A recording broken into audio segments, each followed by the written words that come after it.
Pois é, uma atuação eficiente dos parlamentares, representantes de Santa Catarina, é o que a gente espera de cada um deles. Hoje falamos dos senadores, né? O senador Dário Berger, com o Sistema Nacional de Educação, o senador Esperidião Amin, na fiscalização constante do contorno viário aqui de Florianópolis, o senador Jorginho Melo, atuante quanto aos micro e pequenos empresários, mas precisa gastar tudo isso. Esse que é o problema. Uma boa noite para vocês que estão nos acompanhando aqui no ND Notícias. E falando em acompanhando, estão aqui os nossos parlamentares. Eu acompanhei a série conduzida pela minha colega Vanessa. Ficam visíveis as distorções quando, em paralelo com as ansiedades das ruas. É só você ver o que acontece aqui fora e o que acontece ali dentro daquela bolha. Os deputados gastaram 25% a mais do que em 2020. Você por acaso, neste período, gastou na mesma proporção ou teve, de repente, que economizar em consequência da pandemia? De repente não tinha nem como economizar, né? Porque não havia dinheiro suficiente. Os senadores aumentaram em 30% os gastos da cota parlamentar. Há necessidade disso?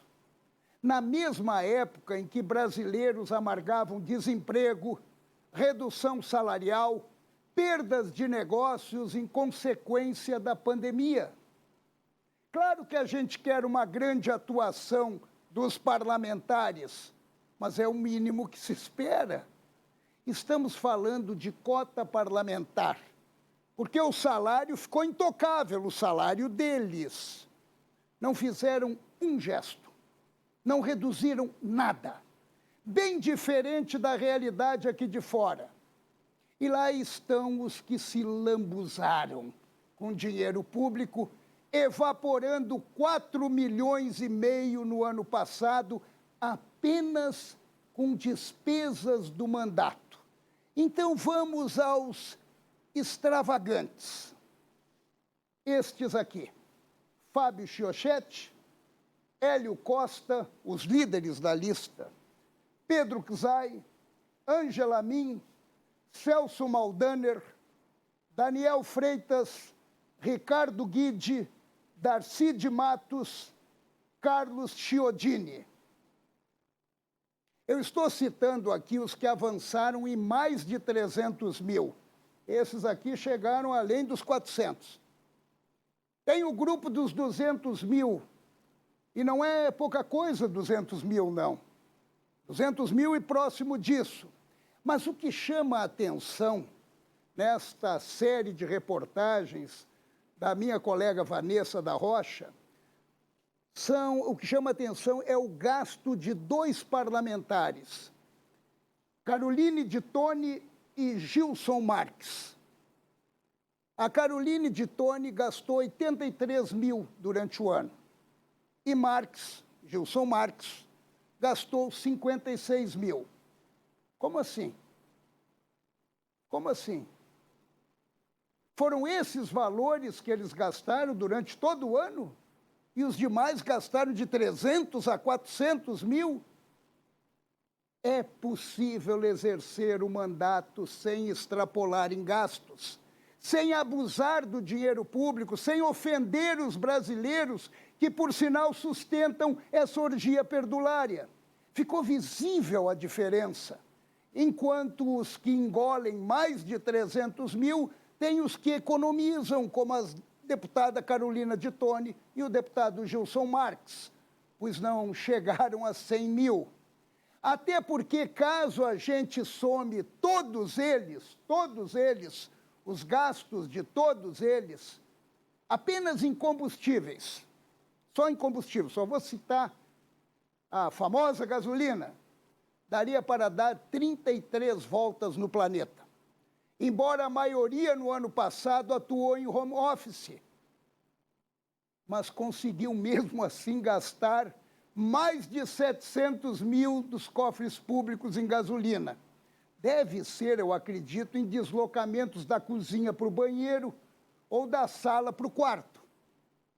Vocês acham que eles estão preocupados com o preço da gasolina que estamos amargando aqui fora? Eles gastam, em média, praticamente 4 mil por mês para manter o tanque dos carros de luxo cheios. Dinheiro que a imensa maioria dos brasileiros de verdade não vê em seus contra-cheques. Não sabe nem o que é ganhar cerca de 4 mil reais por mês. E eles gastam em gasolina pago por nós. Essas distorções flagrantes é que fazem do Brasil um país das desigualdades. Não há o porquê desses absurdos com o dinheiro público. E eu já estou terminando, já ocupei muito tempo de todos vocês, mas antes de terminar eu vou citar um exemplo que vem da Suécia. A realidade é austeridade. Gabinetes lá na Suécia de 7 metros quadrados. Apartamentos funcionais, estilo kitnet. Os deputados daqui iam ter urticária se ficasse num apartamento desse. Limites para o uso do dinheiro dos contribuintes, não tem assessores. Tem deputado com 25 assessores, parece uma pequena empresa. Apenas os que atendem o parlamento, esses assessores atendem os parlamentares. Eles encaram fila para almoço no bandejão e pagam pelo cafezinho. Andam de ônibus ou metrô. É exagero? Não. Não é nenhum exagero. A diferença é que eles assumem esse cargo não para terem motoristas particulares e carros de luxo, e muito menos mordomias que não possuem em casa. Duvido que nós parlamentares gastariam o que gastam se o dinheiro fosse deles. Políticos são eleitos para servir e não para serem servidos. Essa é a diferença de um país sério e um país das vantagens pessoais. Enquanto isso, a vida segue, de preferência, respeitando o voto.